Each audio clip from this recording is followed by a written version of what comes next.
Hello everyone! Welcome to my presentation again. Welcome to my YouTube channel. Our topic for today is PA projection of the skull and PA axial projection, or called Caldwell method.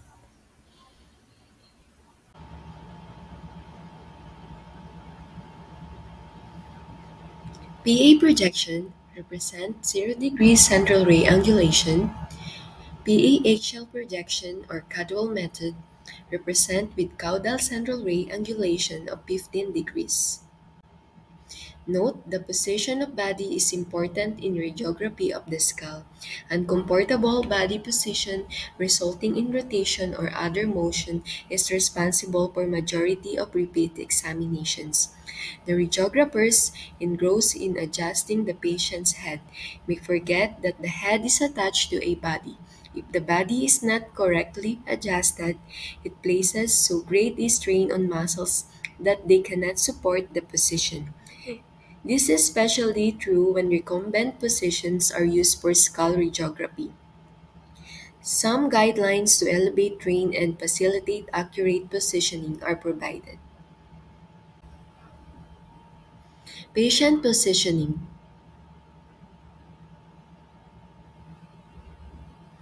Seated, erect, or prone on table. Head aligned to CR and center line of IR. With forehead and nose resting on tabletop, adjust head to place orbitomeatal line perpendicular to IR.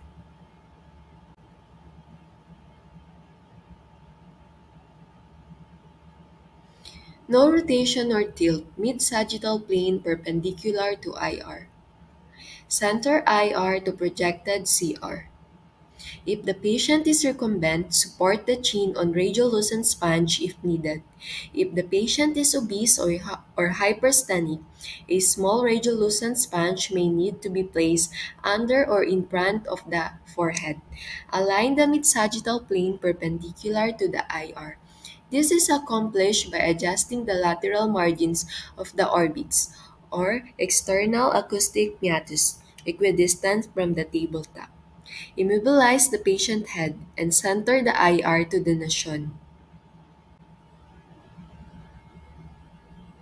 Central ray.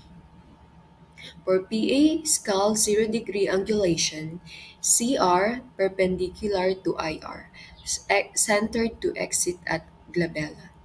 When the frontal bone is primary interest, direct the central ray perpendicular to exit the nasion.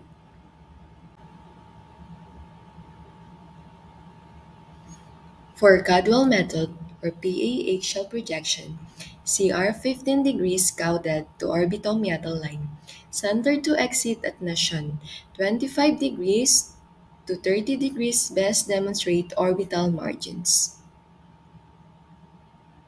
This first image represents table radiography, and this image represents upright radiography. For demonstration of superior orbital fissures, direct the central ray through mid-orbits at an angle of 20 degrees to 25 degrees cowed.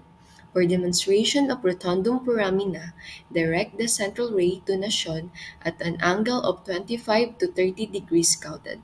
The Waters method is also used for demonstration of rotundum foramina.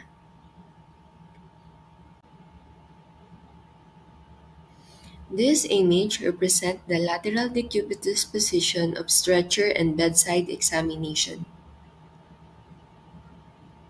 When the patient cannot be turned to the front position for the PA Caldwell projection and cervical spinal injury has been ruled out, elevate one side enough to place the patient head in a true lateral position and support the shoulder and hip on pillows or sandbags if needed. Elevate the patient head on a suitable support and adjust its height to center the mid-sagittal plane of the head to a vertically positioned grid. Adjust the patient's head so that the orbitomeatal line is perpendicular to the plane of the image receptor. Direct the horizontal central ray perpendicular or 15 degrees scowed to exit the nasion. SID, or source to image receptor distance. A distance between X-ray tube to image receptor. We are using 40 to 44 inches or 102 to 113 centimeter. Image receptor, 24 by 30 centimeter lengthwise.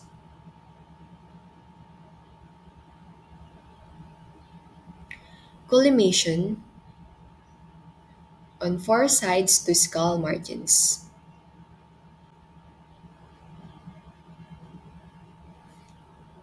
Respiration. Suspend during exposure.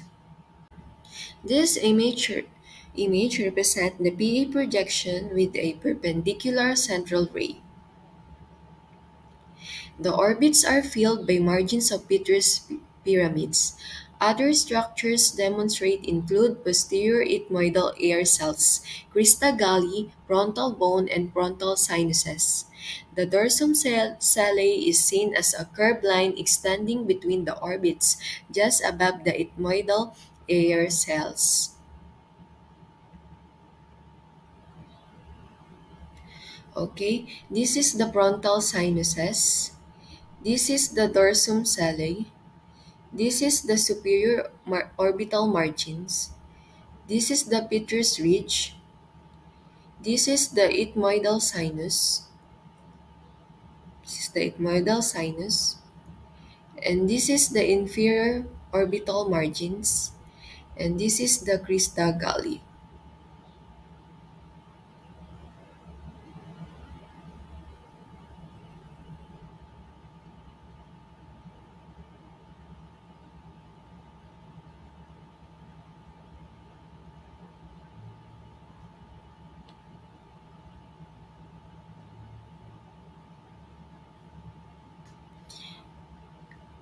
And when the central ray is angled 15 degrees, caudate donation for the Caldwell method.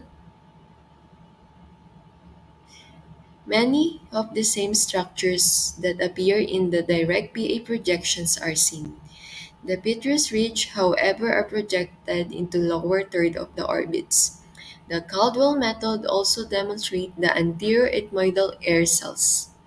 Schuler, who first described the positioning of the skull, recommended a caudal angle of 25 degrees.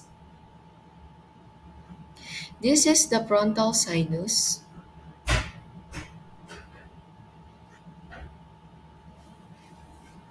This is the crystal galli. This is the superior orbital margin. This is the superior orbital fissures. This is the ethmoidal sinus. This is the vitreous ridge, and this is the inferior orbital margins.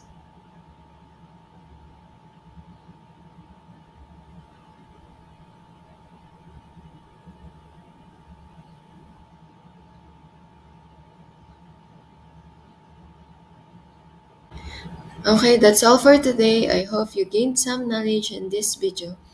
Hope you like it. Please like and subscribe for more updates and topics. Thank you for watching.